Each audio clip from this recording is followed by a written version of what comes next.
C'était le samedi passé à l'hôtel de Todman. On a invité les ressortissants des étudiants de la région de Savanes. Nous étions près de 180 étudiants et c'était nos aînés, le ministre Yark, le ministre Nabagou, le ministre Nupuku.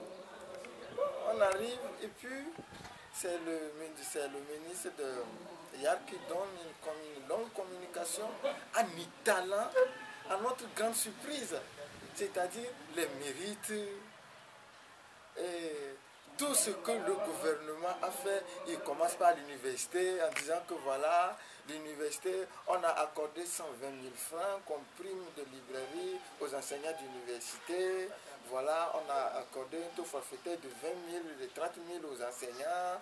Voilà que l'État subventionne 35 milliards par année pour les produits pétroliers. Voilà que l'État subventionne 11 000 francs chaque année pour les engrais, pour les ramener à 11 000 francs pour les paysans. Et maintenant, il nous dit, nous autres, d'être les porte-parole.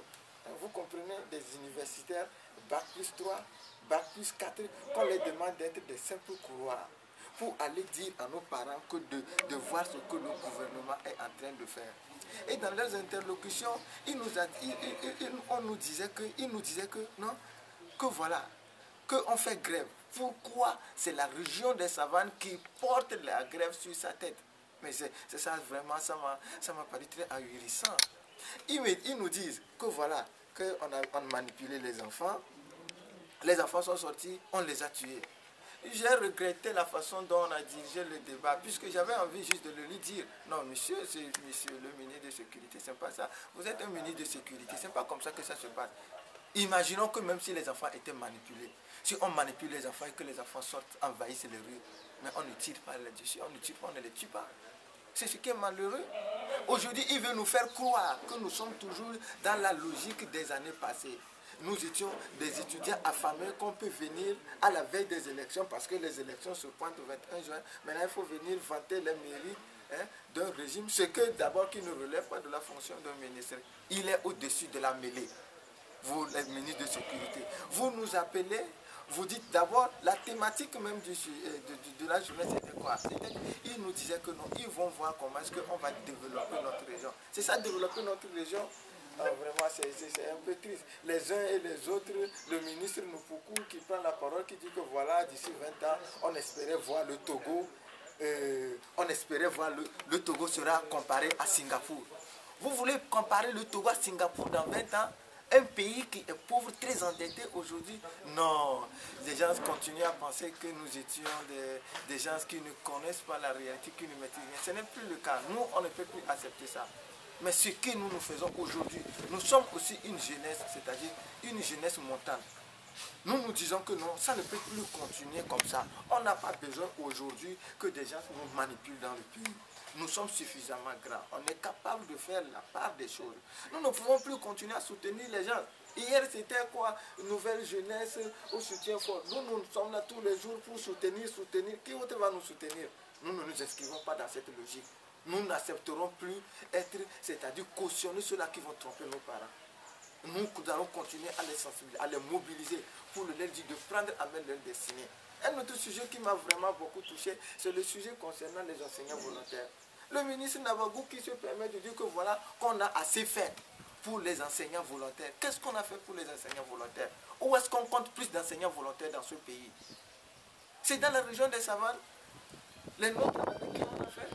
Tous ils se retrouvent toujours comme des enseignants volontaires. Ils dépassent plus de 500 enseignants volontaires, ne serait-ce que le cours primaire.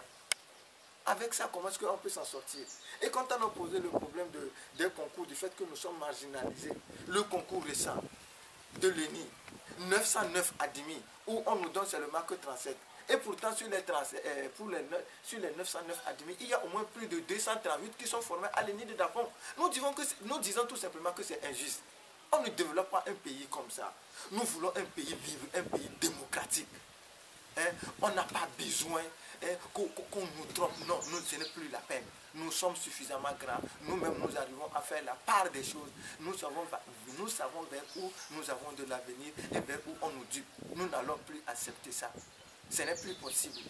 Bon, c'est ce qui s'est passé malheureux. À la fin, ils nous donnent 5 000 à plus de, comment dire, une canette sans douce. Moi, franchement, je n'étais pas intéressé par rapport à ces choses. Ça ne va pas plus. Aujourd'hui, ce n'est pas ça qui nous importait. Nous avons le devoir, tous ensemble, tout Togolais, où qu'il est, on va joindre nos efforts pour vraiment faire sortir le pays de la situation dans laquelle elle est. Nul n'est petit pour mener cette lutte. Nous étions tous suffisamment grands pour mener la lutte. Comme le disait le Dalai Lama, si tu penses que tu es petit pour mener la lutte, compare-toi aux moustiques. Je convie tout le monde, tous les Togolais aujourd'hui. Chacun doit se lever pour se battre pour plus de liberté, pour plus de légalité.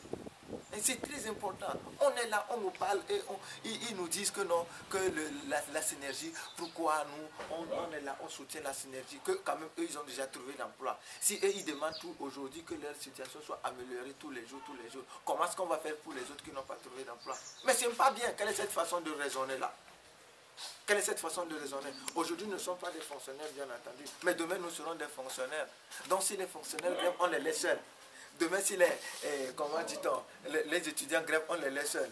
Et après, demain, les chômeurs vont... Non, ça ne passe pas comme ça. Non, les gens se moquent de nous dans ce pays. Ça suffit, il faut que ça change. Il est temps que ça change. Il est temps que ça change. Nous, la jeunesse, en tout cas, nous sommes prêts pour ça. Sinon, nous n'avons pas d'avenir. Il faut que ça change. Et ça doit changer. Nous allons nous battre pour ça. Merci beaucoup. Oui.